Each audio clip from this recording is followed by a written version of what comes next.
यमुना तीरा वनचारी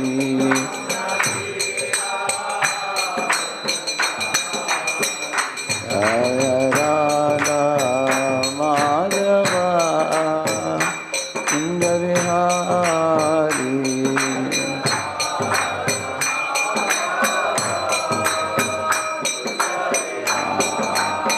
जय गोपी जन वल्लभा गिरिवरधारी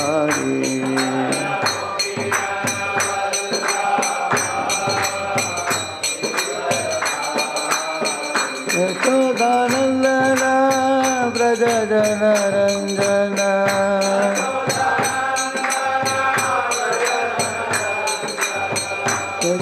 यशोदानंदन व्रज जन रंजन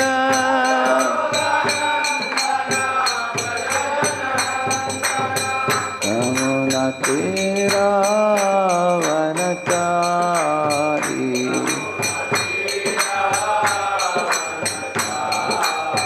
जय Radha Madhava Kunj Vihari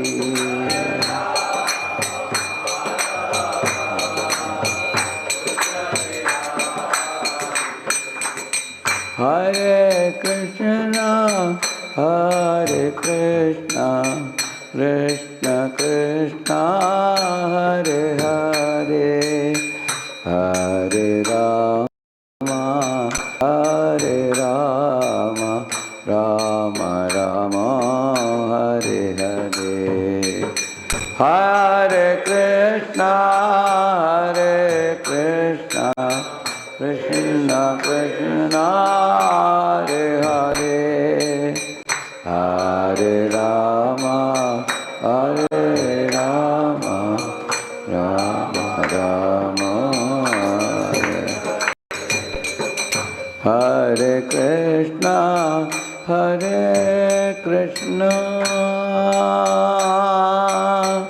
Krishna Krishna Hare Hare Hare Ram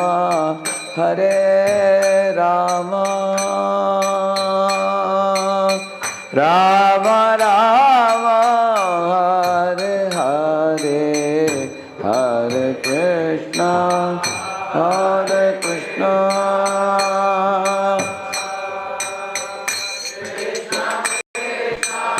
Hare Hare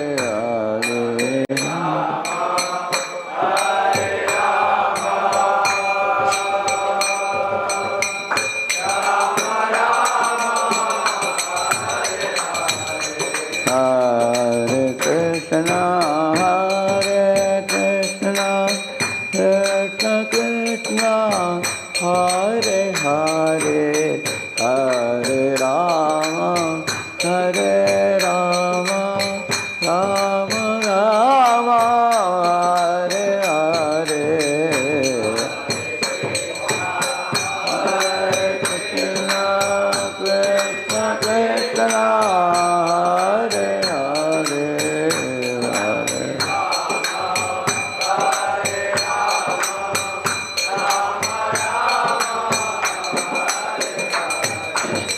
Hare Hare, Hare Hare Krishna, Krishna Krishna, Hare Hare, Hare Rama, Rama Rama, Hare Hare.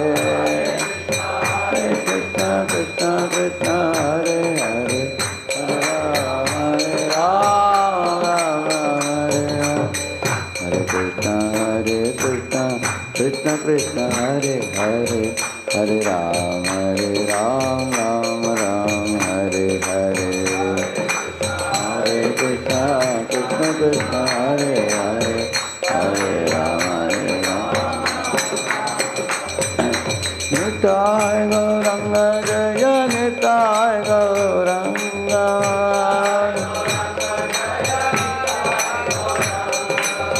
Nitai Gauranga Jaya, Nitai Gauranga.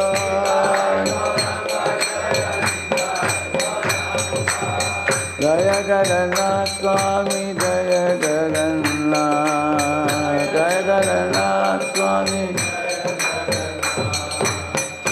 जय बलदेवा जय सुभद्रा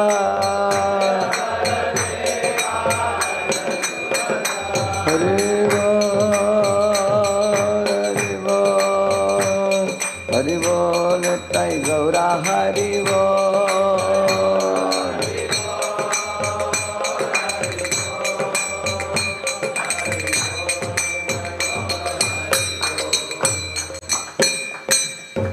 पावन हरिनाम संकीर्तन की, श्री राधा मदन मोहन की, जगन्नाथ सुल्लभ महारानी की, श्री श्री गौरनिताय की, श्रीला प्रभुपाद की, समावेत गौर भक्त वृंद की, ग्रंथराज श्रीमद् भागवतम।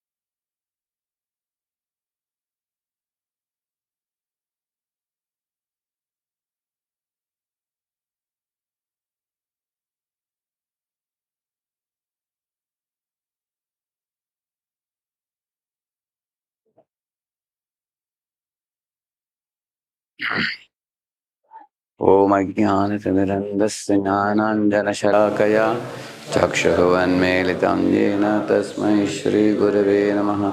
श्रीचैतन्यमनोभीष्टं स्थापितं येन भूतले स्वयं रूपः कदा मह्यं ददाति स्वपदान्तिकं।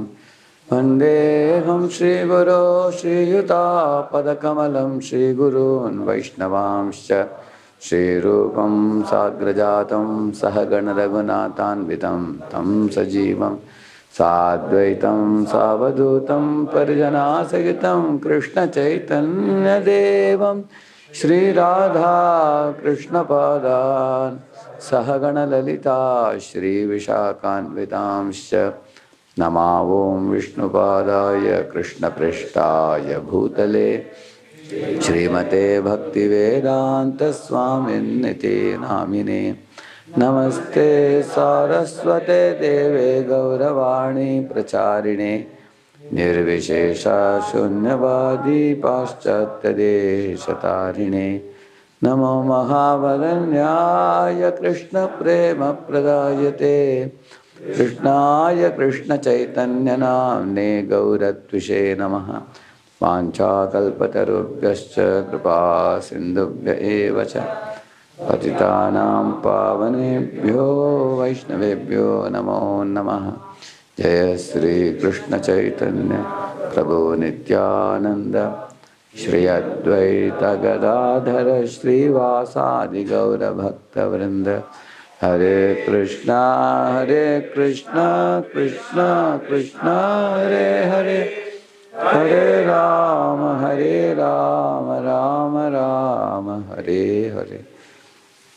You all can see the verse number 1 to 14. We are ready? We can do it. Om Namo Bhagavate Vasudevaya. Om Namo Bhagavate Vasudevaya. Om Namo Bhagavate Vasudevaya.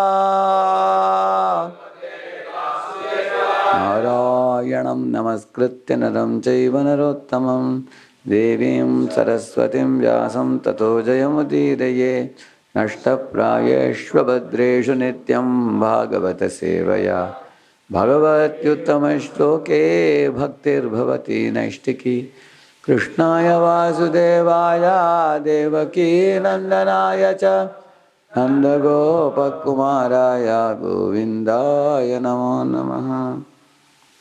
Repeat this verse. Tasmadekena manasa Bhagavan Sattvatam Patihi Shrotavyah Kirtitavyascha Dhyeya Pujyascha Nityada Three devotees can recite, please. Three of you. Tasmadekena manasa Bhagavan Satvatam Patihi Shrotavyah Kirtitavyascha Jeyah Pujascha Nityada Tasmadekena manasa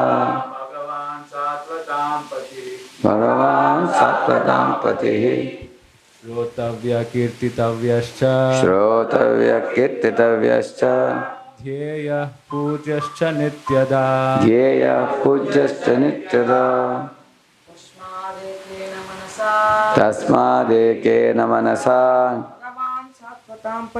Bhagavan Satvatam Patihi Shrotavya kirtitavyascha Shrotavya Kirtitavyascha Dhyeyah pujyascha nityada. Jeyah Pujascha Tasmat.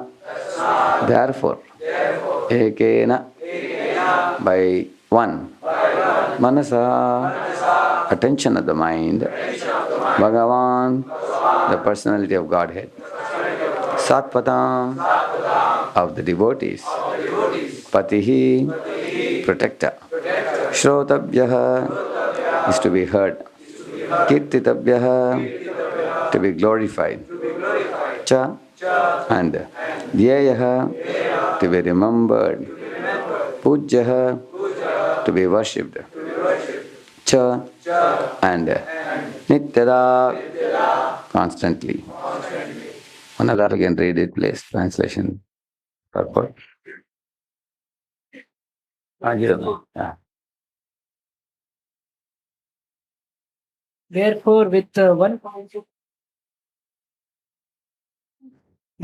one pointed attention, one should constantly My hear. sound is not coming.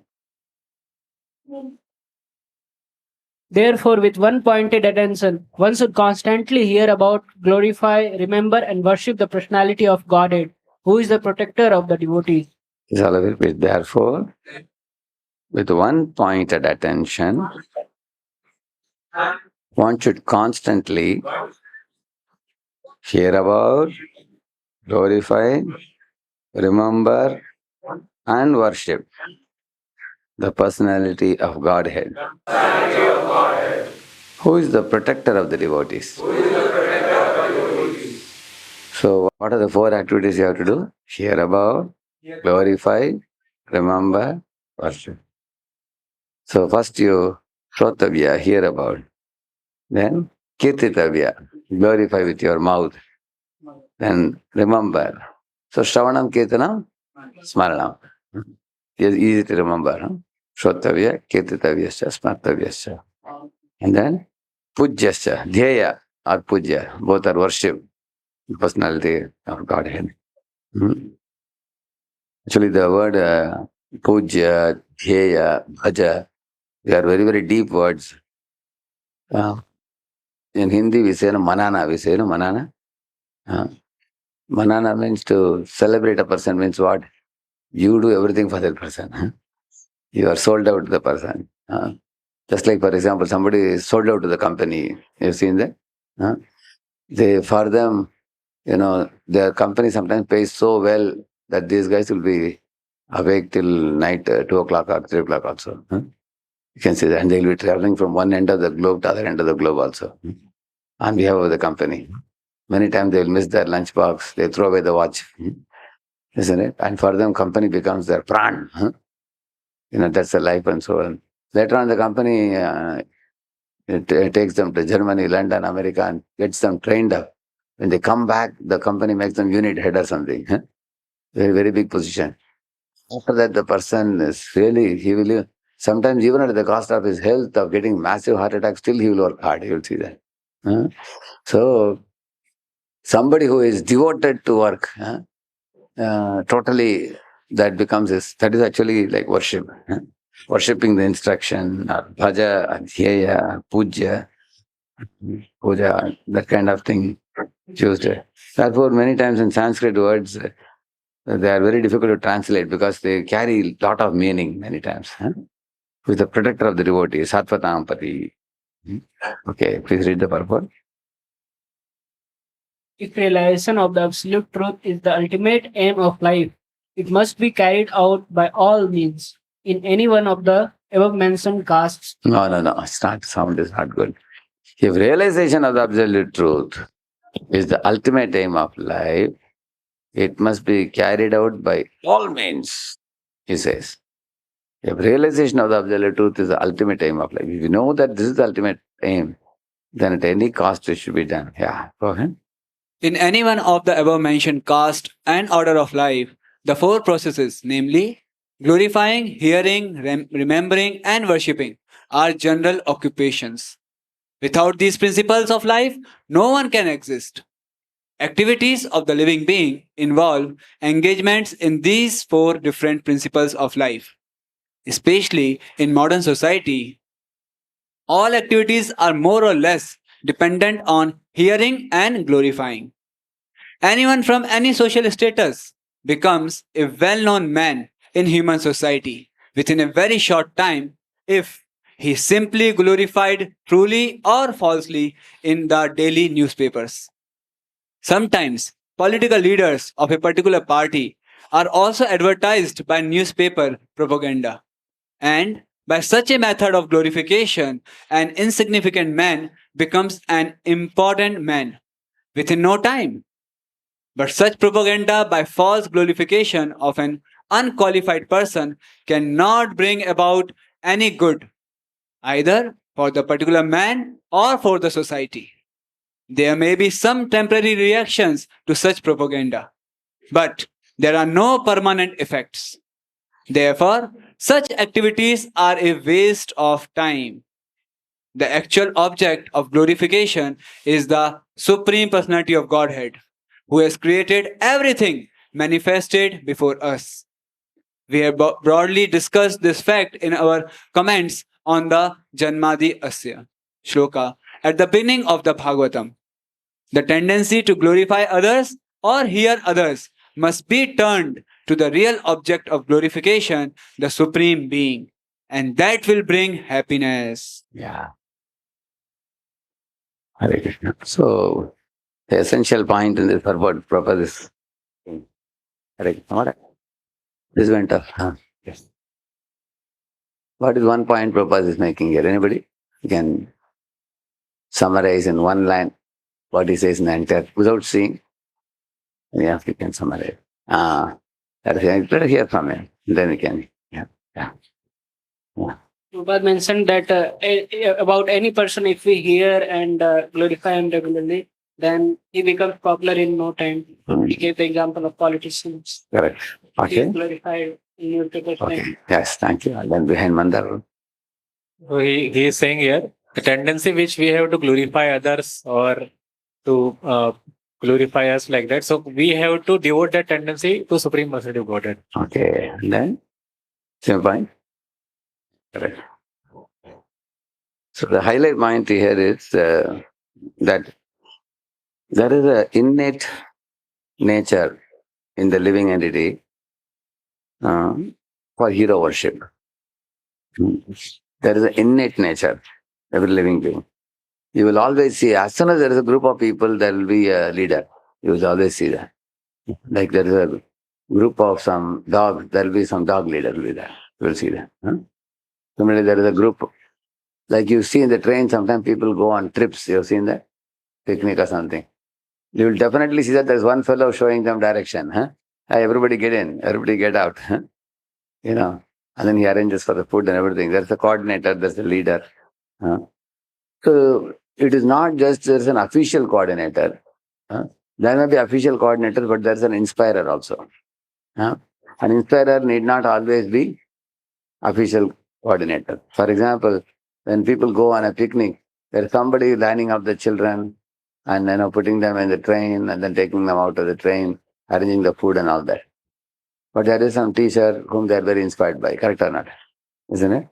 Everywhere. Just like I had gone to this in Pune, there is a chartered accountant students training program. There is one Mr. Abhishek Zavare. So this fellow arranged a program. 3 times I have done till now. Each time like 1,400 students. Such a huge crowd. Out of that, about 900 are sitting, and others are coming online. So that whole hall is full, and this fellow deals with these children from morning 7 to evening 7. Every day he's with them. Can you imagine? And that too, almost 6 hours every day he's with them. So anybody will get bored with anybody whom you see 6 hours every day. That too for 3 to 4 years. But these children are never bored.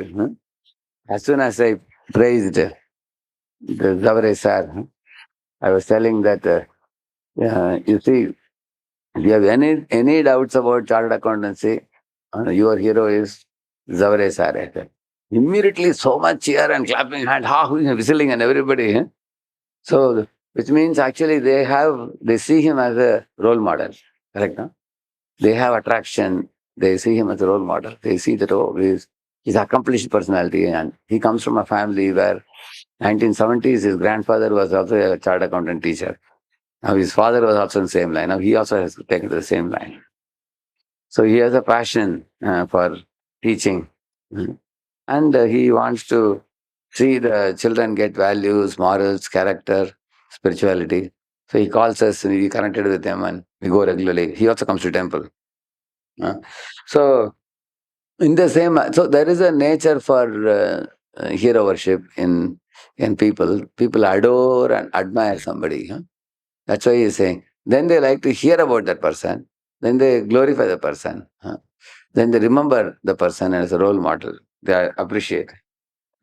And when we consider all the different persons like that, endowed with some special ability, so every person is endowed with some ability. Somebody is famous for singing, so what is that, Shankar Mahadevana, is it? Great. Then there are a lot of people who are fond of music, and those people go and connect. Correct. Now, similarly, there are dancers. At one time, Hema Malini became a great dancer. At one time, with a lot of fans, thousands and millions of fans like that. Similarly, somebody is a TED talker. In a very short time, he conveys a profound message. Then millions of fans adore him. Somebody is a life coach, or somebody is a health coach, isn't it? There are a lot of people for those who teach on health. So somebody, in this way, somebody is a man who has, in a very young age, he has made a lot of money. Correct, no? Then people are attracted, charmed. Hey, such a young man. He's just 26 and he's already a millionaire. By the time he reaches 30, he'll become billionaire.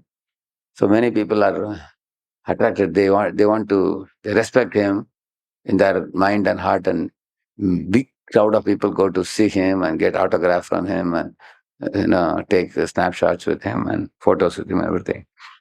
So one of the things you will see in this type of attraction comes just like the honeybees surrounding a flower with honey, or like ants chasing after the sugar cubes when they find. So there is a very strong principle of enchantment, we call it. In English, we call it as enchanted, we call it. Enchant means the attraction principle is an undeniable principle in this world. Like when I had gone to this Calcutta Newtown temple, I was trying to take some yellow hay and try to feed the cows. They weren't so charmed. They looked at me and then turned their face away because they get it very easily. It's lying all around there. But then Acharya saw me and trying to feed something. So he went inside and brought the gudugola. You know gudugola? The round good.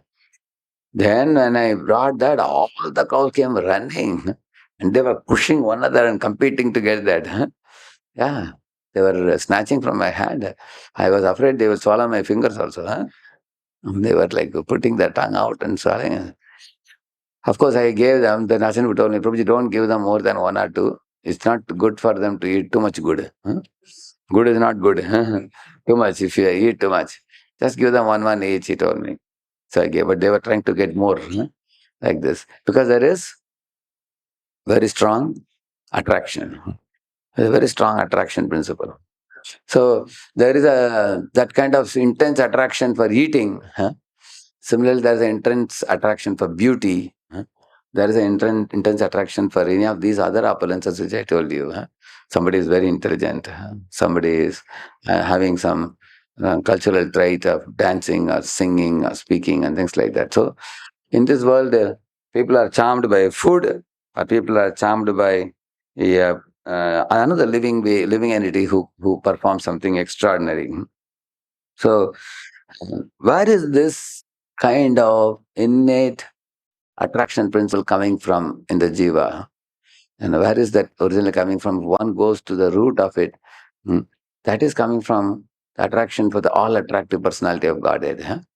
Because in this world, every jiva can manifest some particular opulence in a bigger proportion. But nobody can exhibit multiple opulences simultaneously. Like you see, there are people who sing very well. Like Lata Mangeshkar has been going on for decades. So many records, albums she made. But you will never find her, as an actress anywhere. Have you ever seen her in any movie? She became an actress? No. And there are so many actresses, they always need a dubbing voice because they look very good looking, but their voice is not so great, like a male voice. So they need Lata Mangeshkar to be put behind them. So that when she sings, then everybody thinks this beautiful heroine has a sweet voice, correct? But she cannot produce that sound. What? Lata Mangeshkar can produce. So, in the same manner, you find some actor or actress, maybe good looking externally, but may not be a good character. There are people who indulge, with anybody just for the sake of money. There was one young girl who was just, 19 years old when she became a actress, and she married a 90-year-old man. Can you imagine? All her friends asked, "Why are you marrying this man?" We can understand that there is some attraction for somebody, but how can a young girl be attracted to such an old man? She said, "This fellow is counting his last days. He's a billionaire, and all his money will become mine." So, for the sake of money, she was ready to marry him. Although she was a young actress, and then that fellow became mad after her. She said, "Okay, I'll be your wife, but write everything in my name." Like that. So there are people who may be very externally good looking, and generally our mind assumes those who are good looking are also good people. Correct or not? Our mind, how many of you feel our mind assumes? Correct? Otherwise, why when boys are given by the parents, choose some girl to marry, generally they'll marry the one who is good looking, one who is fair and one who is good looking. Correct? But nobody finds out what is the nature of the person, mentality of the person, temperament of the person, character of the person. Bhagavatam says one should see the character. Character is more important than external looks. Good looks are not good enough. There are many genetically modified apples which look dark red. When you put in the mouth, chava chava chava, like it's like saw powder. No taste at all.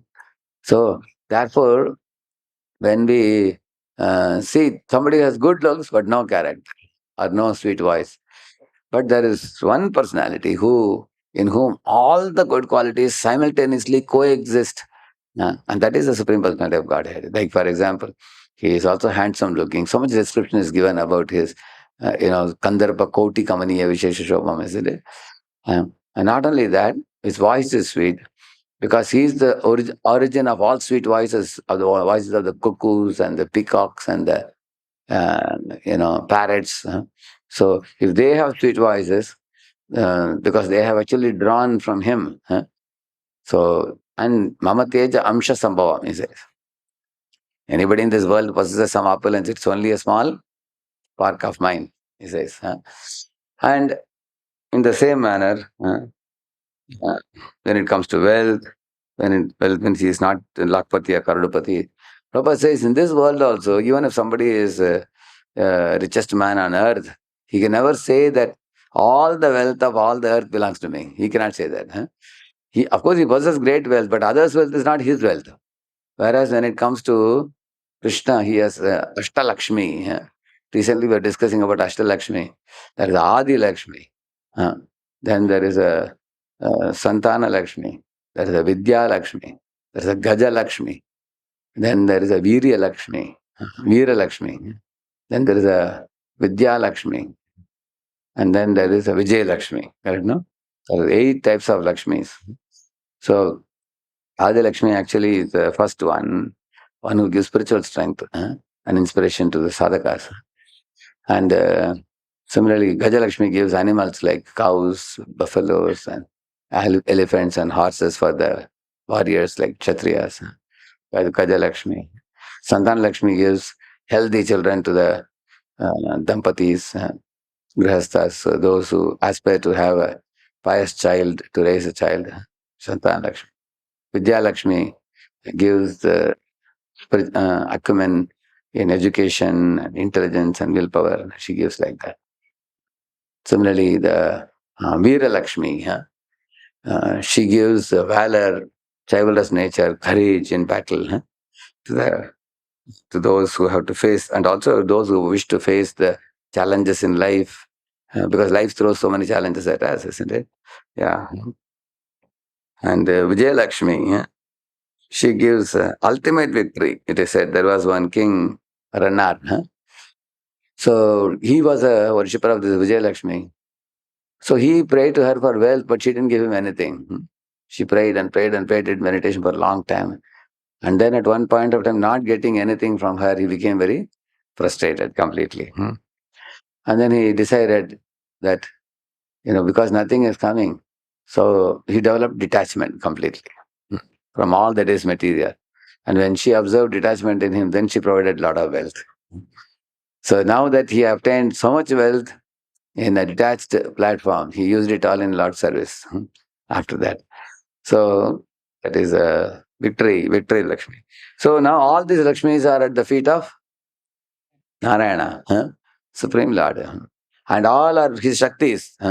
If Narayana says, for that fellow, give him Santan Lakshmi, if I give him Vidya Lakshmi, give him Vijaya Lakshmi, he can just tell one Lakshmi to go and Lakshmi Kataksh, you say, no? If Lakshmi's glance falls on any living entity, immediately next moment, the living entity will become very prominent. You will see that. So, in this way, the Lord is served by not one or two Lakshmis. He says, Lakshmi, Sahasra, Shata. Sahasra means how much? Shata means 100. That means 100,000 is how much? 1 lakh Lakshmis are serving him. Sambrama Sevya Manam. So they are very respectfully and intimately serving him. So in this way, when you study about the traits of the Supreme Personality of Godhead, all these opulences are there. So when one is researching in this world, whom am I attracted to? And what is his power? What is his potency? What are his abilities? Now when we all look back to our life prior to coming to Krishna consciousness, definitely we are attracted to some personality. Some hero, some heroine he must have worshipped. In my college days, there was a boy who was worshipping Bruce Lee. He was practicing karate. Daily he would practice karate. So he would show Agarbati to Bruce Lee. He was his hero. Another boy was attracted to Kung Fu masters. He was attracted.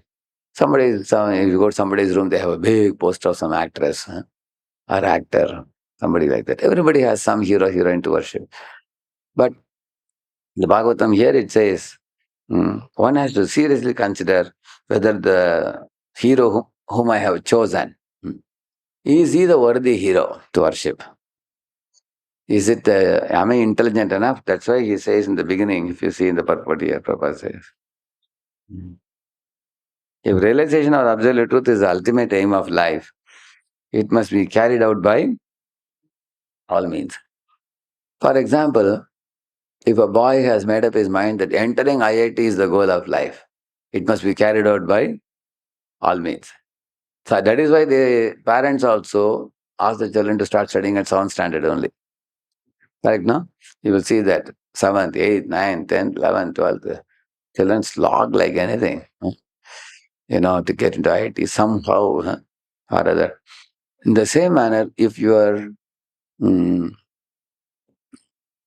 intelligence is convinced about this is the goal, which is the worthy goal to be attained, definitely you will see that your mind, your senses, your bodily energy, everything will flow in that direction. Energy flows where intent goes, it is said. So, why is this very important for us?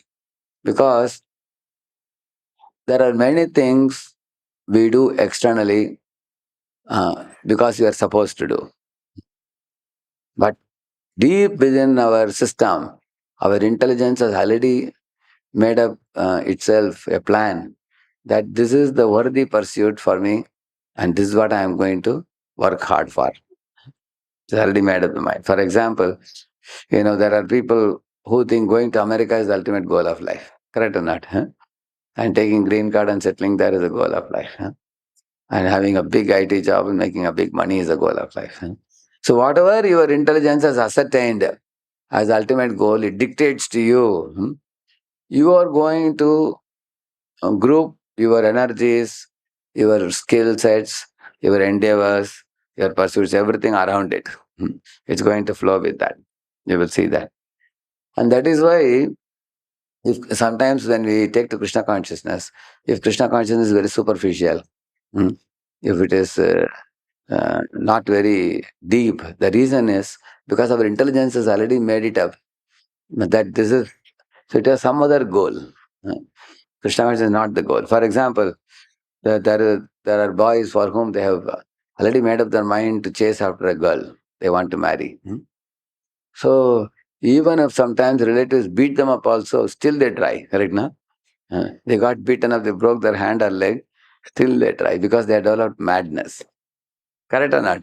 Is it not true?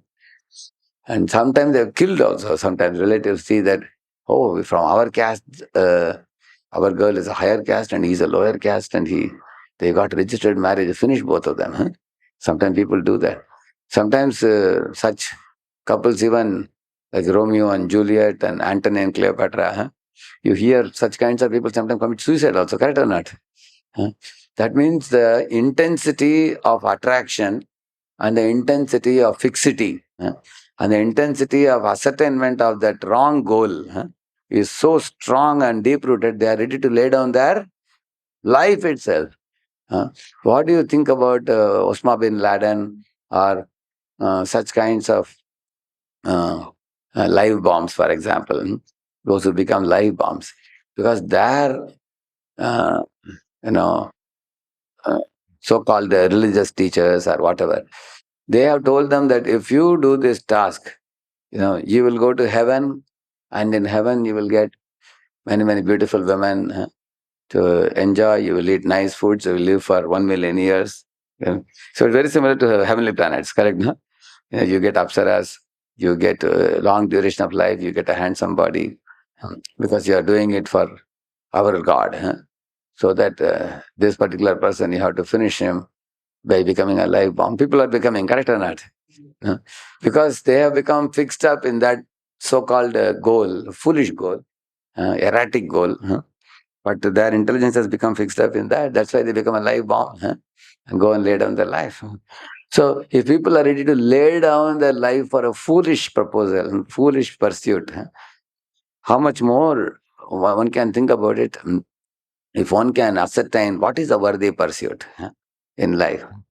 Once that worthy pursuit is identified as Krishna consciousness, so from the innermost core of one's heart, then this first sentence can be understood. If realization of the absolute truth is the ultimate aim of life, it must be carried out by all means. You know that other famous verse, Tasyaiva heto prayate tako vido na labhyate yad brahmatam upari yadaha tallabhyate dukkavadanyata sukham kale nasarvatra gabhiraram hasa. That verse says that Tasyaiva hetoho prayateta kovido. It says that prayateta means worthy of endeavor. Kovido. So an intelligent person thinks that what is that one goal which is not available in all the 14 worlds, but which is worthy of endeavor. And that is spiritual goal. Because in all the 14 worlds, there is only one thing common. What is it? Abrahma Bhuvana Loka, Punaravartano Jana, and then Mama Peitadu Kaunteya, Panjanma Vidyate. So in 14 verse, there is Punarjanma. And there is also Jara, Vyadi, Mrityu, and all those things. And in the spiritual planets, in the Paravyoma, there is no old age, there is no disease, there is no death. There is Supreme Lord. There is everlasting, eternal, blissful life. If my intelligence is convinced about that truth, that's what he's saying. Tasyaiva hetoho prayateta kovido.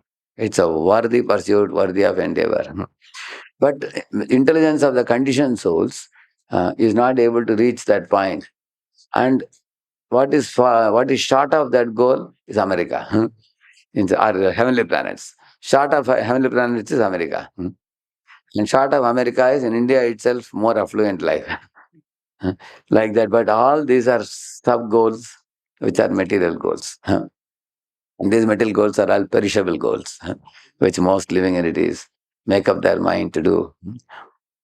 Recently, I met two boys, brothers. They drove me in their car and had gone to one village. So these two boys did MBA from this Pumba University in Pune. Pumba, they call it Pune MBA. So that's a famous college in Pune.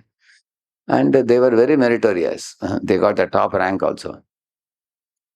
And then those people, when they go to company, they earn like 3 to 4 lakhs monthly very easily. They're placed like that. So I asked, which company are placed? He said, company? We don't go to any company. He said, then what are you doing? We are at home only in the village. They said, really? Sitting at home? Why you guys, you are toppers, you got gold medal also. What are you doing? He is the Prabhuji who will slog in the city like this. It's like a donkey's life. He said, our father has a lot of fields. So we are doing organic farming and then we have a Goshala with us. So they showed me there were 50 cows were there and one Kapila guy also they had. They showed that. We are drinking pure cow's milk and living with mother, father, brother, sister, everybody in the village. We are doing organic farming and our cultivation and all the products from here goes to Germany. We are sending organic fruits, organic vegetables, everything. He's saying, we are making money 3 times, much more than what we'll make in the city. And they're just wearing, dhoti and banyan and everything and going to field. Jamindar sons. They are sons of Jamindar. It's very cool.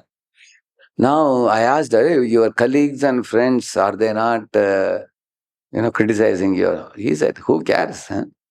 We are getting what we are expecting. We have a local temple, we go here. Home also we have a temple, and we have programs here, and money is affluent. Lot of money is coming, and nice food is there, parents are there, and fresh air, fresh water. We are leading a very happy life in the village. So people who criticize us, they are slogging like donkeys. Who cares about them? Because they become convinced. They have become convinced that this life is really healthy life. It's healthy life, happy life. But they told nowadays in the world, people don't live for themselves, they live for others. What is the meaning of living for others? Not that they are very sacrificing. Living for others means they want to be validated by others. They want to get how many this I got, how many this I got. How many people approve that my current status of life is proper.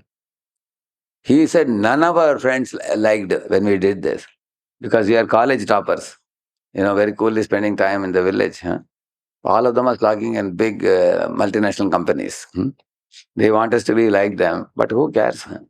That is not the life. The whole life till your last breath you slog like this. What kind of life is this? So now for them to do this, how many of you say it requires tremendous inner guts? Correct or not? Is it not true? It requires willpower. Correct now? To do this. And just flow against the current of the contemporary society. Not correct. Same thing brahmacharis have done. Correct now? Brahmachari is even one more step. If you go to IIT, in IIT you will find all kinds of boys. You'll find a boy with only one side earring. Also you'll find. You'll find there are boys. There'll be boys with hairstyle like this. There'll be boys with funk. And different colorful dresses they'll be wearing. So different types of people come. Because in the West also, everybody is individual. And nobody cares what others may think. In one sense, it is very good that if your mind can be so free. Otherwise, you become like a goat with everybody. Like all the goats, one goat jumps, every other goat jumps also. Correct or not? Isn't it? Like that. So, because in the contemporary society, the teenage people, the teenage children are forced by their peers, to lead a certain type of life with certain type of foolish goals, and everybody is, made to go in the same rut. Correct, no? If you walk in the rut, you are intelligent. Otherwise, you are not. If you get out of the rut, so uh, if one's intelligence can reach that height, what the Shastras are speaking, then having understood the ultimate aim of life, then one understands it to be carried by all means. There is one example of one great king called Katvanga. He fought on the side of demigods against demons, and he drove away all the demons. And the demigods were very grateful to him. They asked him, "What do you want? We can give you gold, we can give you silver, we can give you horses, we can give elephants, we can give apsaras, and we can give you life in heaven if you want, a long life, and you can eat nice foods and drink nice beverages. Tell us something except liberation. You can ask anything from us. We can provide." Demigod said that. But this fellow was not an ordinary fellow. He was a devotee. He said, "Enough of all that. Don't talk about that. Tell me how much time duration I have for my death. When is my death going to come?" So they looked at the Panchanga and his nakshatra. They matched and they checked it. "My Lord, you have only one muhurta," they said. One muhurta means 45 minutes or 50 minutes only.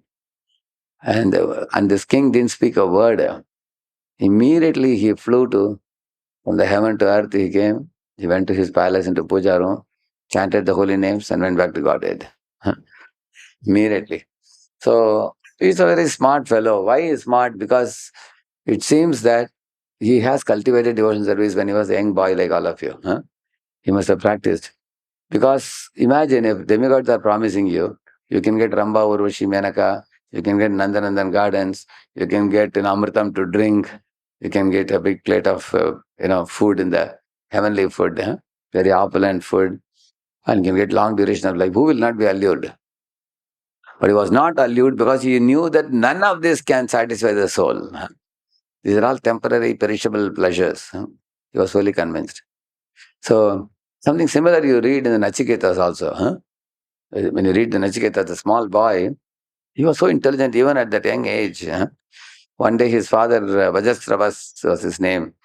So he was giving charity to many people, and the boy was standing next to the father and watching. So he'd be asking, "Papa, what are you going to give him? What are you going to give this fellow, that fellow?" He'll be talking, asking questions in between. So he saw his father was giving a thin cow to somebody. He asked, "Papa, who is this? If you're giving charity, you should give a healthy cow. You can see the bones in the body of this cow, and it is a non-milking cow you are giving. How can you give charity of such a thing?" So he was just nagging the father and talking.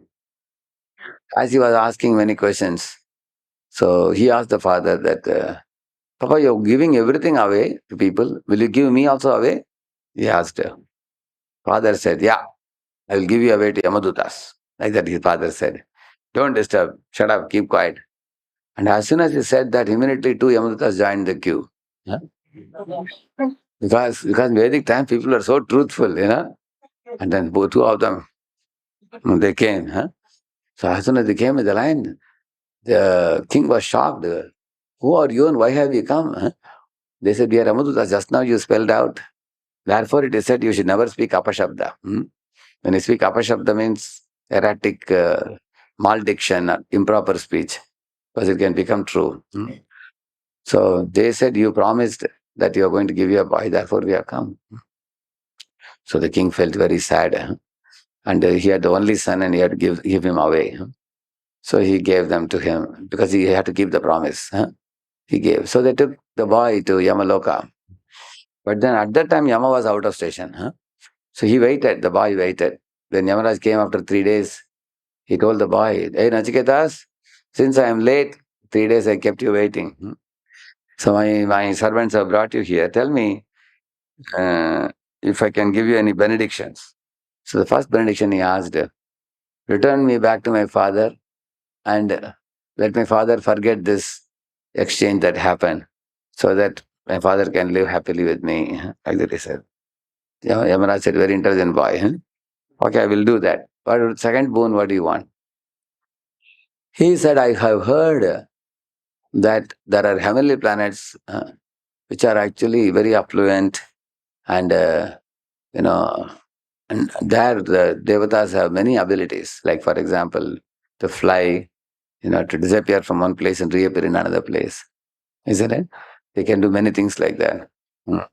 And it's uh, a happy place and a place with abundant facilities for long durations of time. How do people go there? I heard that they do some yajnas.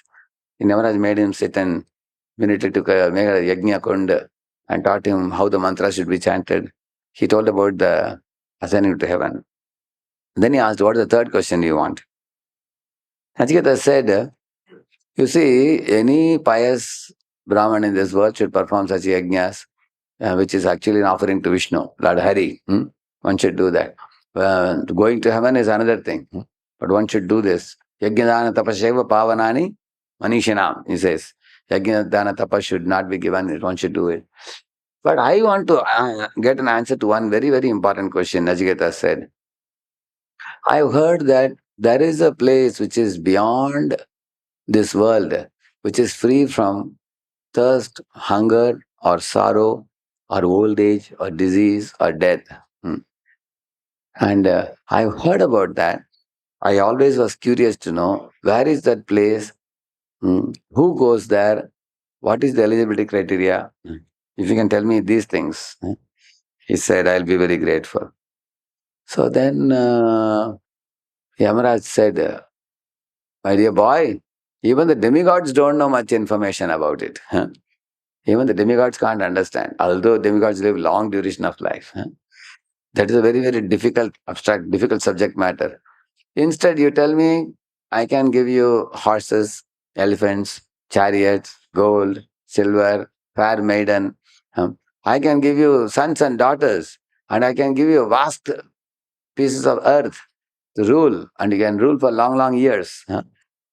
As a king of the whole world, whole earth, you can become Sarvabhauma, rule the whole earth. So he said, ask me any of these within the world of mortals. But relieve me from this boon, third boon you are asking. Don't ask me about what is beyond birth and death. Don't ask me about that. Nachiketas waited a minute and then contemplated for a few moments. And then he replied him. He told him, my dear king, what is the use of golden chariots and fair maiden and sons and daughters and vast kingdom and gold and silver and all these things? Because in this world, I have witnessed with my own eyes, people get old eventually, and they get diseases. And one day the body perishes. Not only that, as we become older, our senses lose their power. You may give me a big plate of Rajabhog Prasad to eat, but if I'm an 80-year-old man, I can't eat. Right, no? I don't have the power. Similarly, when man is young, he is attached to sex life. But when he grows old, he cannot indulge. Then he becomes frustrated man. So he said, as one grows older, the senses lose their power. Eventually, one gets into old age, disease, and death. So, what is the use of this body and the senses, which give flickering pleasure, which cannot satisfy the soul? He said, none of this can satisfy me at any cost. I am only thinking of that top goal which noble souls aspire for. I have seen rishis and munis, even great kings have given up everything of this world to go to the forest and aim at the supreme, some supreme personality. By aiming at whom, they get out of this world and they go to that region from where they never return back. They remain there forever.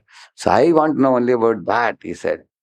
So seeing the boy speaking like this, Yamaraj said, Nachiketas, you are one in a million. You are not ordinary boy. And Yamaraj said, I don't take students to teach this subject whose minds are stooped in ignorance and who chase after the mirage of material pleasures. But you are not a student like that. You are actually very, very already enlightened one. And you are very sincere and serious. And your intelligence is right now fixed in identifying the ultimate goal of life. Tatato What jigyasa? Brahma jigyasa. Huh? So you have come to that point. He said any guru should accept a disciple only when a disciple is fed up with material enjoyment. And the disciple is now asking, please tell me more about the absolute truth. How I can go back to meeting that Supreme Lord eye to eye, face to face. My heart is now going in that direction. Please give me. Then only gurus would accept disciples. Like that, Srila Bhakti Saraswati Thakur says that. He says, like Arjuna, for example, although Arjuna was right in front of Krishna, did Krishna instruct him in the beginning? No. It's not that you do any Tom, Dick, and Harry, you just give him the knowledge. Knowledge is given to a seeker. Then only the seeker can become a seer.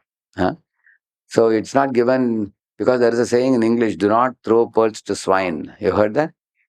Imagine, for example, you throw some pearls to a pig. What will a pig do? Whether he will smell it. He will say, oh, this is not stool. He will give it and go away. Because he is only looking for stool. So Bhaktan Thakur tells a story. Once there were a few herons who flew and came to a Manasarovar lake. There they saw a flamingo. You know what's a flamingo? Flamingo is a very beautiful swan type of, it's a crane. It has a chonch, it's a big, it's a reddish. Pink, yeah, pink. It's a pink color. And very beautiful looking bird, a big bird. The heron saw that we all look different and this flamingo looks different.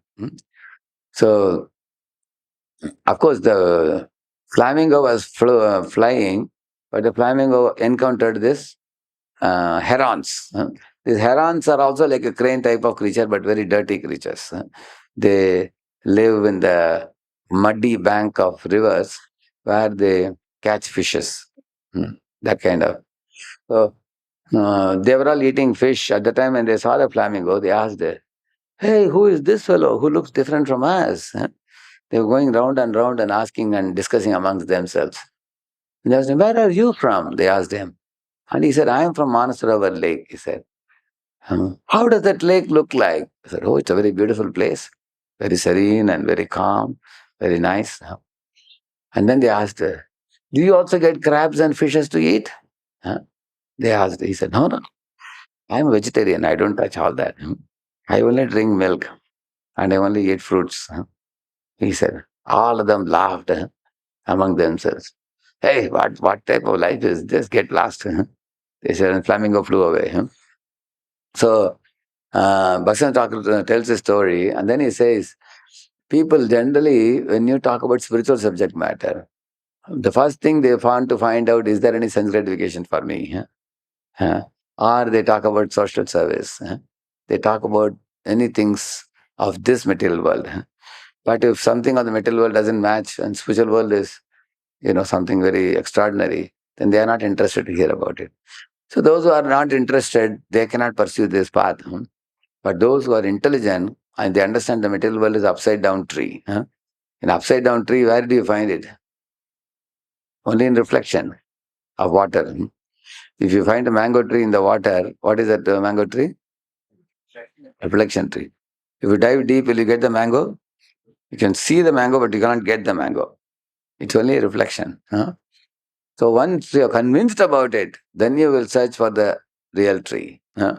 Then you go climb up the real tree and get the real mango and eat the real mango and taste the real delicacy of the mango. So Nachiketas was such a student. So when Yamaraj saw that, he told Nachiketas that, okay, I'm going to teach you this truth. I know the truth, but I was testing you. I am one of the 12 Mahajans. I can teach you. Then he told him there are two roads, he said. One road is a path of flickering pleasure. Another road is the path of everlasting bliss. Most living entities in this world go through the path of flickering material pleasures. And he said, this road is heavily loaded with traffic. Pa, pa, pa, pa. Everybody is giving horn. And there are trucks and scooters and going in between. There are cars and everybody want to go in this road. In this path of flickering pressure, there's a heavy traffic road. But the other road, which is the leading to the path of everlasting bliss, He said that road is scantily populated. Very easily one can go. Although it is easily, commutable, still living in want to go this side only. Because not only that, on this road in which they go, he said the nature of material pleasure is such that the more you chase after it, the more it will go away from you. It is like a game which you can never stop playing and you'll never win. Anybody want to play such a game? You keep on playing and you will never win also. That's material game. On the other hand, the spiritual path, the path of everlasting bliss, he said, although it is very narrow in the beginning, as one goes, it becomes broader and broader. And then one will reach the lotus feet of the Supreme Lord Purushottama. That's where he talks about Purushottam. This is the place where he gives the example of this thing, the chariot of the body, and the intelligence is the driver, mind are the ropes, mind is the rope, and the senses are the horses. That's why Yamaraj says this. That's where this example comes. So that's why, and then it says the soul is a passenger. So he says that, my dear intelligent Nachiketas, strengthen your spiritual intelligence by study of the scriptures. And don't allow your intelligence to become a slave of your mind. See, intelligence is superior to mind. Therefore, intelligence cannot be controlled, but intelligence can be allured by the mind. For example, Dhritarashtra is the father, Duryodhana is the son. But when the father becomes attached to son, then the son can take father on a ride. Correct, no? Similarly, Kaikeyi is queen and Manthara is servant maid. But when Kaikeyi puts faith in the words of Manthara, then Manthara can take her for a ride. Similarly, your intelligence is superior. If you tell your intelligence to listen to words of Guru, Guru Mukha Padma Vakya, yeah. So, and then Aruna Korihomane Asha. Don't allow the mind to get misled and tell the intelligence to listen to the teachings of Guru. Then what happens? Then intelligence becomes really stronger. But if you allow your intelligence to become slave of your mind, then everything goes down. And then the mind, intelligence is unable to ascertain the ultimate truth. Then the intelligence settles with something low class. And then it keeps suffering in this world. So we need a very sharp, discriminative intelligence and a strong intelligence to subdue the fickle mind and the disturbed senses. And the intelligence has to be very, very focused. Actually, my experience, I can tell you, is the more you work on strengthening this intelligence, the mind, senses, everything comes to a ground level. Then you are at peace that you will be able to focus on spiritual life. But if you are not going to pay attention to this one thing, all other external endeavors, they don't help you much. For example, if I take a lens and I keep shaking like this, and can you burn a paper or cotton? No. Disturbed mind, disturbed senses, they can't get focus. And the intelligence has not ascertained the ultimate truth as worthy of pursuit. Intelligence is thinking this will. There's one song in Tamil, Inbamenge, Inbamenge, Endru Thedu. It says that where is pleasure, you seek it. And wherever you find the pleasure, run towards it. Like that, there's a song. So the fellow begins a song like this. He says that I found out that happiness is in money because whole world is running after money. So I also ran behind money, like that he says. And it took me many years. I ran and ran and ran. And after getting money, I found out, some money I got, that happiness is not just in money. Happiness is in beautiful women. You have to marry. Get a beautiful woman to marry. Then you'll be happy. Then I was chasing after women, and woman said, if you have stout money with you, then we are ready to marry you. Otherwise, get lost. That's what woman said. Then I had to become a much bigger man. So I slogged all my life and I became a millionaire. Then some beautiful woman was ready to marry me. And when I married her, she said, real happiness is not just being with me. You have to build a house for me. Get a big car for me. have a stout bank balance, get me all costly dresses and jewelry and everything. So I purchased all these things, and first of all, I put all my attention in making her happy, so that she can give me happiness. Correct, no? You give her happiness, so she gives you happiness. I did all these things. And then even after making all these things, I was not happy. Then somebody said, if you want to be really happy, you should go for a tour with the whole family. Then I went all over the world for a world trip, flying here, flying there, seeing Grand Canyon, uh, seeing the Disney World and SL World, going for this tour, that tour, so many places. But he said, even after seeing all that, I got fed up. At last, I was very curious to know why even great kings, they renounce everything and go to forest and bow down to the feet of the saintly persons. And if they are bowing down to saintly person must be possessing something greater. This fellow who is ruling the world is called Maharaj. And a saintly person living in forest, he is also called Maharaj. So this fellow became curious. Why both are called Maharaj? One is a Maharaj with lot of wealth, another one is a fakir with no wealth. How two people with, one is a billionaire, one is a pauper. How can a billionaire and a beggar be called with the same name? Is it possible? So he became curious. So then he started going to forest. Then he understood why this person is called Maharaj. See, a big king controls the world around him, whereas a Maharaja controls his own senses. When you have controlled your mind and senses, you are bigger than the king of the world also. Because the king of the world, even if he has all the opulences of wealth and women and wine and everything, can he be happy? No. With a disturbed mind, nobody can be happy. But one who has conquered his mind, he is happy with nothing also. Sada santushta manasaha, sarva shivamaya adishaha, sharkara kantakadipa. It says that if you wear the gumboot of satisfaction, then you have nothing to worry in this world. You can, like when Yadu Raja went to the forest, he saw the Avadut Brahman. Avadut Brahman was like an innocent child. He was cheerful, smiling, and joyfully walking in the forest. He said, "Hey Brahman, you are a beggar. You have nothing. You are wearing little small cloth in your body. You don't have a single penny. You are living in the middle of the jungle where lions, tigers, elephants live. And I don't see a ray of fear on your face. And I don't see any lamentation in your life. That I don't have this, I don't have that." But there are so many people crying that I don't have this. Correct or not? Isn't it? Therefore, such a person is called Maharaj. Maharaj, one who has conquered his mind and senses. So then finally, this person understood the real happiness is surrendering to someone who has captured the absolute truth.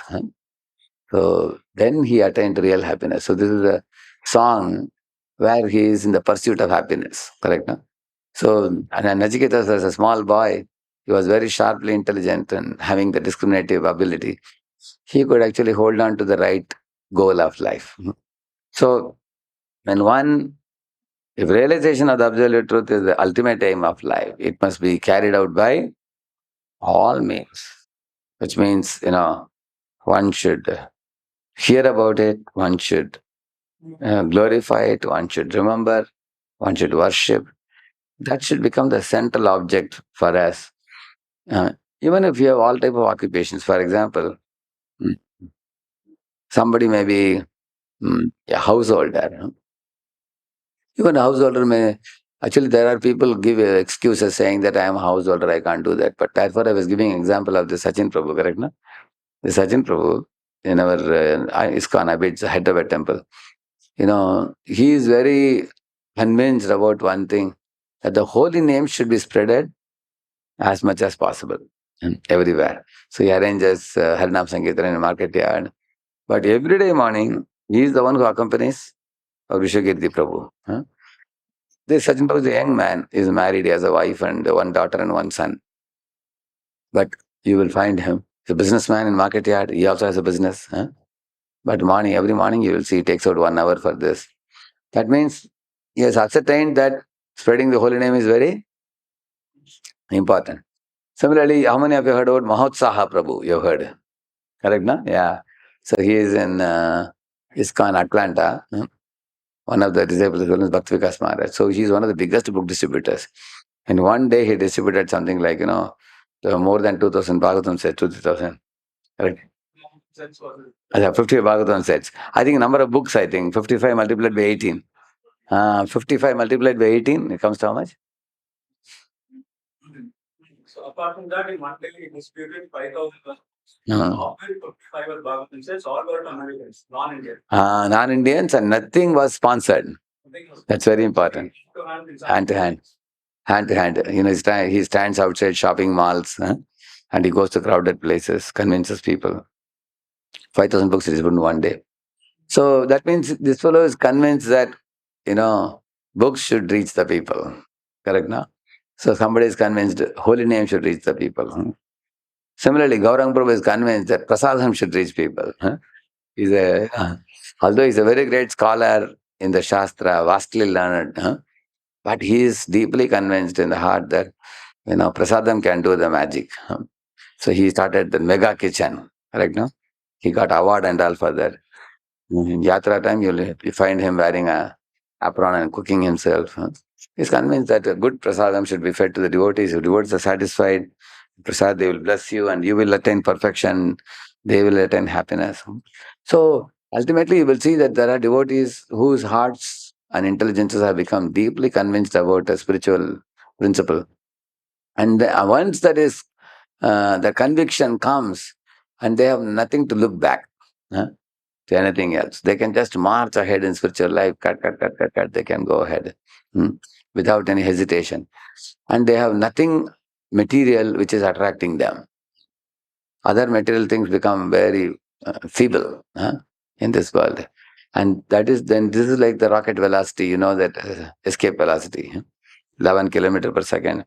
Once you have attained that conviction, then you flying that, like Vaisheshika Prabhu. He talks about book distribution, but he also says the importance of how to do sadhana in such a way that you will be a powerful book distributor, but you will also have a very high class consciousness also. So, the same manner, somebody has developed faith in the holy name, like our Madhava Prabhu. Madhava Prabhu can just sit with the harmonium and same tune he can sing for 2 hours. Hare Krishna, Hare Krishna, Krishna Krishna, Hare Hare, Hare Rama, Hare Rama, Rama Rama, Hare Hare, Hare Krishna, Hare Krishna, Krishna Krishna, Hare Hare, Hare Rama, Hare Rama, Rama Rama, Hare Hare. So, this is almost 15 minutes. Same. So people are sitting, they thought it's going to go to the next step. After 50, 20 minutes, and then in next step is Hare Krishna, Hare Krishna, Krishna Krishna, Hare Hare, Hare Rama, Hare Rama, Rama Rama, Hare Hare, Hare Krishna, Hare Krishna, Krishna Krishna, Hare Hare, Hare Rama, Hare Rama, Rama Rama, Hare Hare. So this is the only tune, two-step tune, which he sings for 2 hours. So how many of you think it's a little difficult for us? Correct, no? But his intelligence has become fixed in that. He's convinced that slowly develop the tune, and then when it goes to the speed, same thing he keeps singing. So this is what many sannyasis and gurus in ISKCON appreciate him for. They say he's not just becoming a very popular singer. His heart is convinced that this should be done. The holy name can purify. It has purified many in the past, can purify now. Similarly, there was one Vakreshwar Pandit in Chaitan Leela. What was he known for? dancing. I heard that 72 hours he would dance. Can you imagine? And the only person who could match him in singing was Chaitanya Mahaprabhu only. Mahaprabhu would sing and he would dance, and all other devotees would get extremely tired. And Saru Damodar would come to Mahaprabhu and tell Mahaprabhu, my dear Lord, devotees are very tired. Huh? Is it all right? We can conclude the Kirtan now? Huh? You know? You know? And the Lord would wonder how to conclude the Kirtan, and Akhrish was still dancing. Huh? He was such an enthusiastic personality. Huh? Never get tired. So, in this way, even in one limb of devotional service, you have developed a deep conviction, and you are able to hold on to that very firmly. Then your mati flows in that direction. Then your mind senses they are not attracted to anything else. You are able to easily lift them up and take them in the direction, spiritual direction. Without that, our mind and without that, our intelligence is called Bahushakahi Anantascha Buddhayo Abhyavasayina. Here it says Tasmad Ekena Manasa, Bhagavan Sattva with a one pointed attention. That is Vyavasayatmika Buddhi. But if that is not there, you have not become fixed up in something. Then we have multi-branched intelligence, which sometimes try the social media, sometimes play games, sometimes do this one, do that one. Mind is just going in multiple directions, crying out, like I told you, that fellow who was thinking, where is happiness, where is happiness, where is happiness? It is searching, searching, it is not ascertained. So, same with Srila Prabhupada. Prabhupada was, one thing that hit Prabhupada hard was what? When his guru told him, Krishna consciousness is the emergency. It cannot wait. It hit Prabhupada very hard. Till then he was a Gandhian. And then he saw that, oh, I was thinking India should get freedom. Without azadi, without freedom, how can we preach? But this Swamiji is so convinced. He is saying that, the leadership will keep changing in every country. But Krishna consciousness is eternal. To preach it at any cost. Ave Babu was totally convinced after meeting Bhagwan Thakur in that one meeting. And he decided that now I am going to take this as my life and soul. And then what followed is history. You will see how with that one instruction he went abroad and did so many things. So that kind of fixity in a spiritual principle is very vital for every one of us. For us to get promotion from a material plane to spiritual plane. So let's take some one or two questions. Anybody? Yeah. Give the mic to them.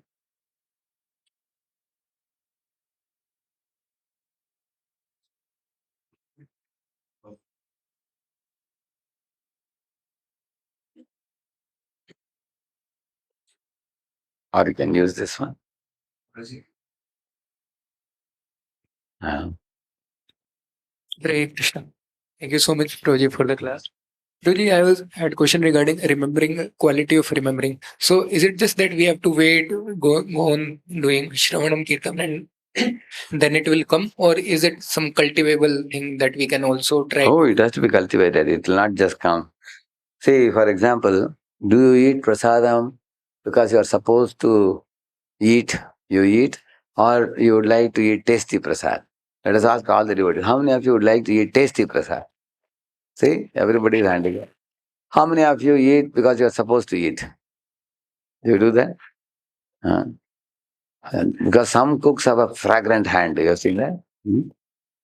Whatever they make, it is very delicious, tasty. So that is why like I remember, there was one fellow who was selling this pani puri, in the side of the street. There's a big hotel, and just outside the hotel, he started pani puri. And the queue for him was bigger than what comes to hotel. Hotel people shouted at him. They wanted to complain to police to remove him from that place. Then he removed from that place and went 4 gully ahead. After 4 gullies, and he because he has no this thing, social media or anything, uh, but when he went there, all the people also went there. How they found? Word of mouth. Because missing this fellow, he used to make pani puri. Used to make it. People saw that the guard is not. Everybody asked, where is he? Where is he? Where is he gone? They say, hey, 4 gali, aage jao.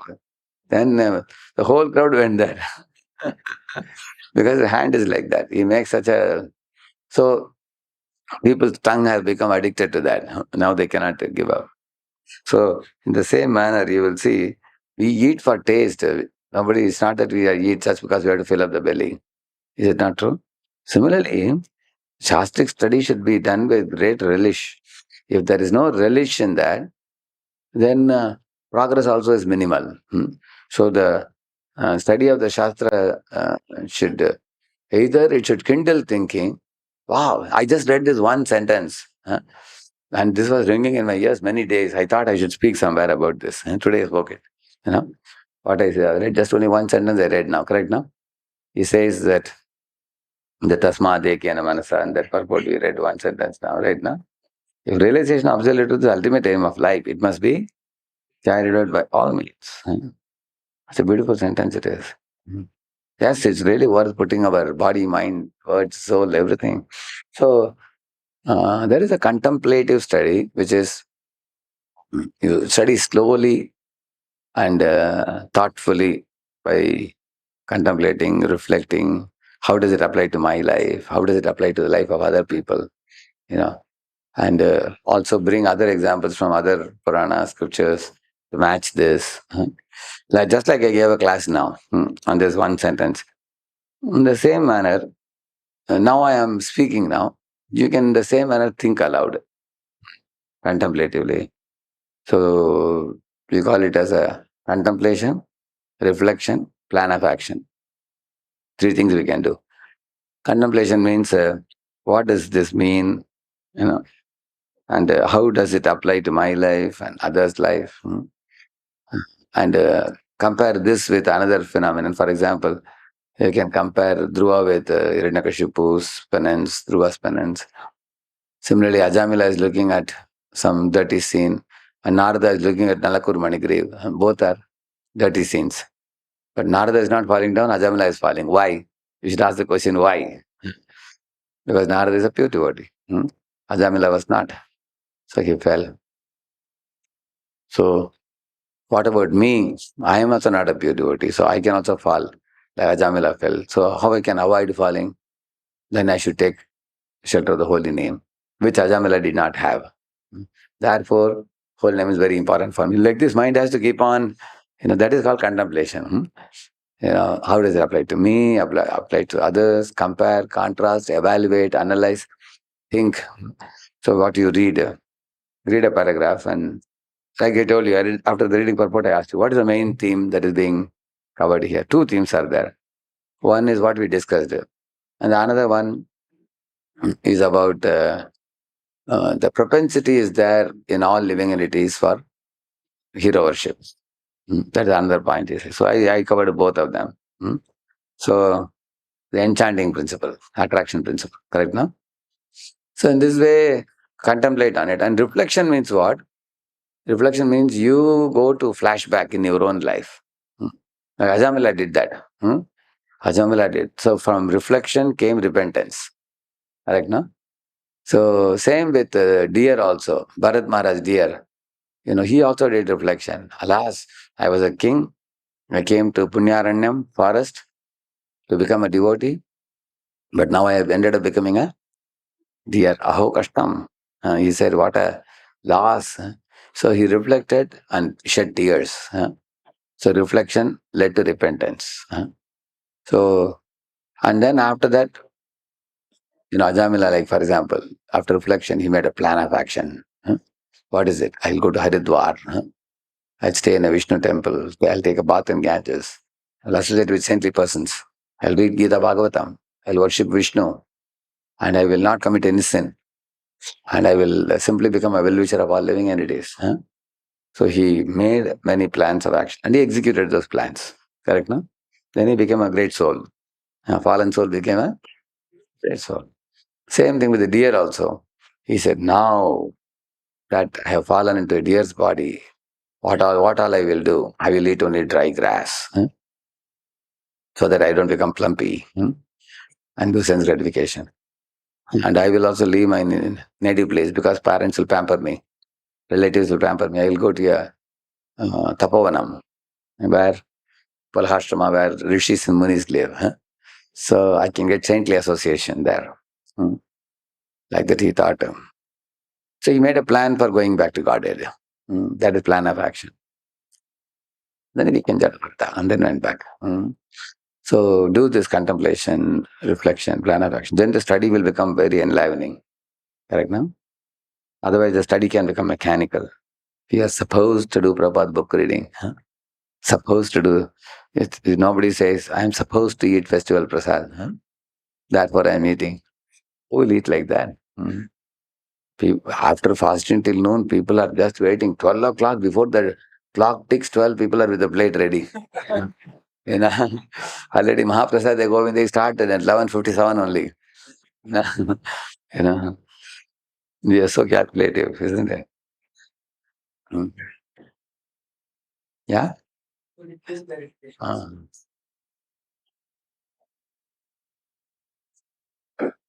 Yeah. So two main questions. One is while reading right this paper, so what should be the lower reading? Let's see how much reading. Second one is the reading only while or other parts of the day we can also. Oh, contemplation is not a thing limited to the reading time. Reading time triggers contemplation. It is a 24-hour thing, it is. Always you will see the world with what you have learned in Prabhupada. It's called Shastra Rakshu.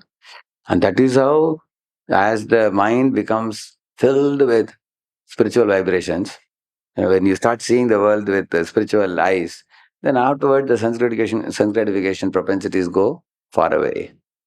That is actually the secret. Mhm. It is something that triggers, just like you have heard in a nuclear reactor, you have to bombard a neutron, correct, no? When you do that, then what is started? Chain reaction, correct, no? And it continues chain reaction. Contemplation is of that nature, it is. Yeah. And those who don't do contemplation, reflection, and plan of action and all, they limit their spiritual time to only reading time. So then the other time is, the other time what happens? Maya takes over. She pushes herself into our system. And therefore they find difficulty in controlling mind and senses. So therefore the spiritual contemplation is something that should spread. Just like Krishna's lips, when he touched the shank, the whole shank became reddish. Similarly, spiritual contemplation should permeate our life. Yeah. One more question somebody else asked. Huh?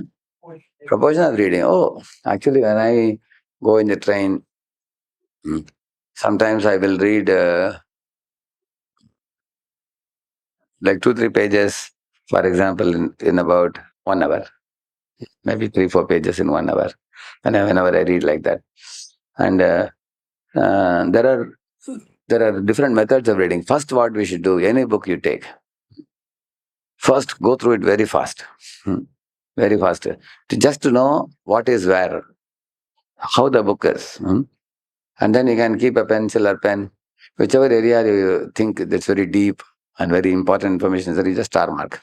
Page number, I used to round the page like this. Put that. And I would mark the page number backside or somewhere. 278 or like that number mark and keep it. And go very fastly. Finish the whole book by fast reading. Was first to go through. And second time, when you are going through, you can go to those places where you have marked and kept. That you should study contemplatively. Only those portions.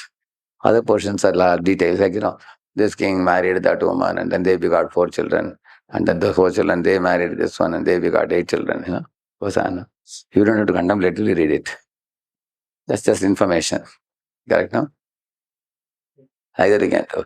And then the second reading, what you did with contemplation, that's where I underline. After that, I give a heading in the side. Okay, for this paragraph, this is the heading. Sometimes I give 3-4 headings for the same thing.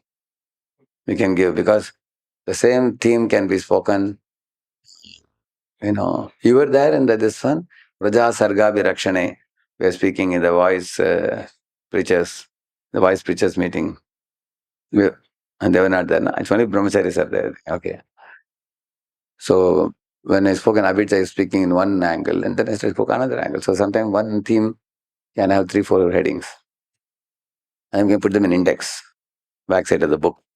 In this page number, these headings are there. So later on, you can capture them when you're speaking, like that. So first reading, fast reading. Second reading, contemplative reading. And then in the third exercise that we have to do is, because even contemplative reading, what you do, it evaporates if you don't consolidate. So it's very important to speak it to somebody. Yeah, when you catch somebody and speak it to them. Make sure you speak to 2-3 people. And in those days, Gaurav Prabhu used to be in the ashram in Chowpatty, He would just catch any devotee and tell him that I'll tell you one nice thing, So, so he would tell them. And sometimes he would tell the same to 2 more people. So once I asked him, hey, yesterday I saw you telling him, you told this devotee also. I said, yeah, I have to tell to 3 people. Then I'll not forget. So then in those days, when he was in Chopar temple, he used to take the mobile. And when he hears the pastimes, he would note down Prabhupada pastime. He would type it. People type it, not like this. He would type it. Later on, I saw he had no mobile. I asked, why you are not typing? He said, oh, we hear from so many speakers, so many things. It's very difficult to make notes. Now I make notes here only, he said. I try to hear it very attentively. And then after the class is over, I remember it. I go and tell to 3 people what I heard. Then it gets imprinted. The selling. So in this way, many times when we ask revision, people immediately look their notebooks. Correct, no? Then I used to tell them the notebook will go back to Godhead. If you have to go back to Godhead, then you have to store it in your head. So that's the third stage. First stage, fast reading. Second stage, contemplative reading. Third stage, consolidating.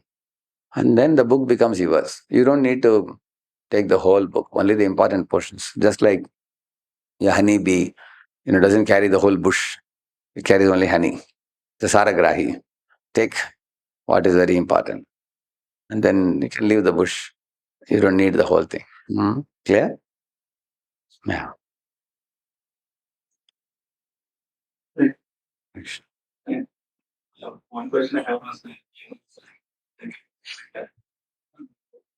I wanted to ask was that regarding that yesterday we were discussing regarding some different types of philosophies that are there, like for example within the Krishna consciousness movement, and then outside we see this Mayavadi, this thing is there. But since we're coming into Krishna consciousness, we see that Prabhupada's whatever he's teaching is the absolute truth. We develop some conviction, we progress. But then somehow we were not exposed to the other types of philosophies. But That Prabhupada teaches in his purports. Like for example, you go to NOD, all the Ashtasiddhi Prabhupada is explaining. Nectar of Devotion.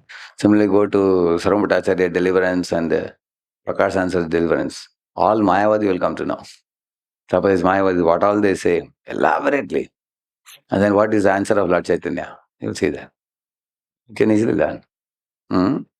Yeah. And then who else? Yes. That is the reason why Prabhupada purports are glorified so much. Whole class in one. So my question is, you study, you quote the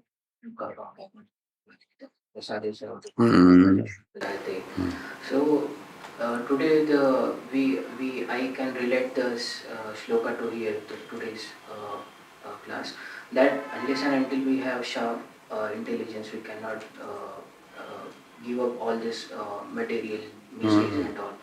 So what happens to me a lot of times is like something is if I'm committing some mistakes and all, so I'm suffering from any problem and all, even I don't know like what is the root cause of the problem. So that is very hard to come up with a solution. What is why is this happening and all? So this is my question. So therefore, things which I cannot see, I can connect with those who can see and learn from them. Why do we go to Shastra? Because Shastra teaches, things which are not obvious for us. They teach us deeply. Like, Krishna says, Radheshyamdasdevotionalvideos Buddha. He says that, intelligent people don't, chase after sense gratification. He says, Hanimawanta, really? My mind is chasing after sense gratification. Krishna says, I shouldn't do that. Because he says, Buddha means intelligent person. If you are not Buddha, then you become Gadaha. You know, then Gada is chasing after Gadi. Can see that, and then he gets a kick from her, and then he learns by experience. So, in this way, when you go to Shastra, they teach you deep things which are not earlier known to us unless we hear like that. And you can also refer to senior devotees and tell them that I'm facing this problem. Why do you think I'm facing this? Correct. No? Like, for example, boys have false ego problem and girls have insecurity problem, which they both don't know that they have it. Like one boy, he got a job which was paying him 18 lakh per annum. So in the WhatsApp group in the college, they had a group of students. So he sent to his girlfriend that I got this job, 18 lakh per annum. She just said, what is so great about it? You don't know your friend, he got 25 lakhs per annum, she said. And this fellow committed suicide. Huh? He couldn't take it because it was in a group.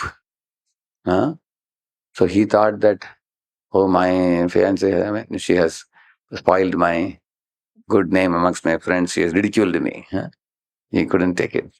So you can see his ego got hurt. She was tampering with his ego. And little did she know that he will do such a thing.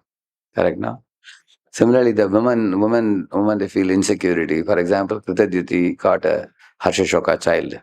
Then all the queens became insecure. Now Rama is going to become king. So Kaushalya is the mother of Ram. So Kaikeyi is becoming insecure. So women suffer from insecurity and man suffers from false ego. So Shastra is crystal clearly explained. So if you know from Shastra, then it becomes easy for us. So many times we are in ground level fighting the traffic jam, but somebody like a helicopter can tell you, jam is how far. No, then you take a diversion road or whatever. That's the reason we approach the mentors and seniors and get clarification. Clear? Yeah. Mm-hmm.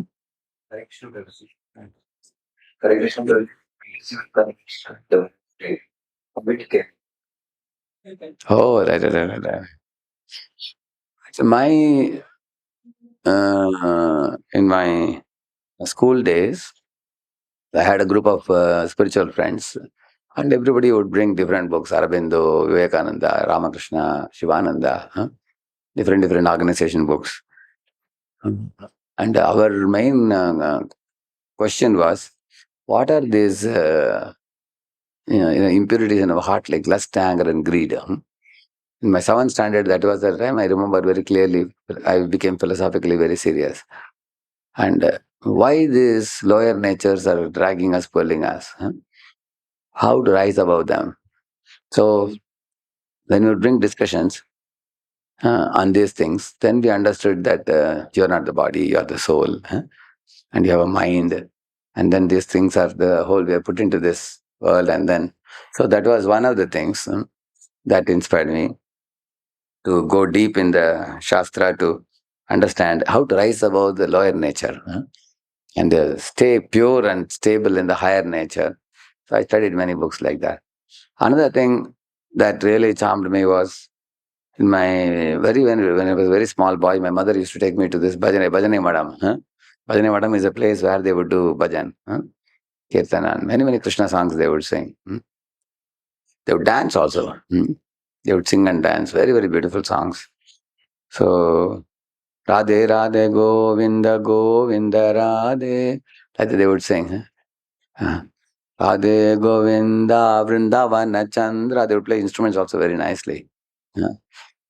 So now, I also, as a small kid, would go and dance and sing with them.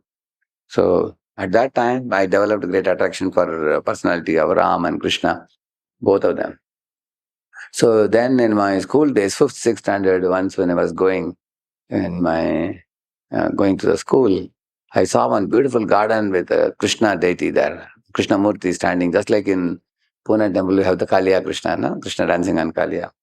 Like that, I saw one beautiful flute playing Krishna standing in a garden. So almost every day when I go through the route, I will go to that garden and just go and sit there because I knew that Krishna spoke Bhagavad Gita. Correct, no? and he showed the Vishwarupa Darshana. So I got one big Vishwarupa picture and put it in my room. You know, so I know he's a great personality, but I don't know much about him. But I know he's a very, very wonderful personality. So there was fascination. So I didn't know that these two things have a connection. I didn't know that. I thought Krishna is God, he's a very attractive personality, he has a sweet future, he also has a very huge future. Hmm. And I want to know, but who will teach me? I didn't know. Huh? At that time, the Christian Bible courses were available, and I had connected to many of them. I didn't have a copy of Bhagavad Gita at that time. Huh? It was my sixth song standard. And then another thing, as I entered into teenage, naturally the questions about Kama, Krodha, Lobha, those questions came. But later in my 10th standard, my father gave me a copy of Bhagavad Gita. Then I saw Krishna telling about these three gateways leading to hell. Oh, ho, they both have a connection. That means if you become a serious devotee of Krishna, then these lower natures can be conquered. Mamevaye prapadyante mayametam. Then the connection became very clear after that.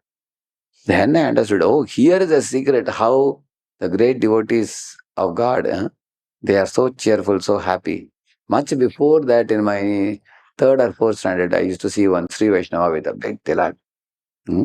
One sannyasi type of person. He would have an umbrella, and he would be singing, with a kartal in the hand, like Unchavarti. When people would give him some rice, some wheat, vegetables, they would give him. Very cheerful, happy person. So whenever he would sing, when I would hear the sound, I would come running out of the house to see him and offer obeisances, give some rice to him. I used to tell my mother, I want to become like this fellow. Look at him, how happy he is. So ecstatic he is, just chanting and dancing. But again, at that time, I was even much more younger. I was not very philosophically awake and very young. So there was attraction for a Vaishnava, there was attraction for Krishna, and there was inquisitiveness to get rid of lower nature. So then all these things became blended together when I came to ISKCON. I went to many other organizations and nobody could satisfy me. I saw that many of them are erratic in terms of dealing with the Supreme Lord. Mayavadis are envious of Supreme Lord, and yogis are chasing after. I was practicing Raja Yoga for some time. Few years I practiced raising the Kundalini Shakti and attaining Samadhi, Nirvikalpa Samadhi. So there are many, many books of Vivekananda on that. I was practicing that for many years. But I wasn't very satisfied in that, because although you can become more sober and contemplative and you can withdraw from the outside world and all that, when it comes to substance, there is not much information about the spiritual substance. That spiritual substance, I really got it when I came to ISKCON.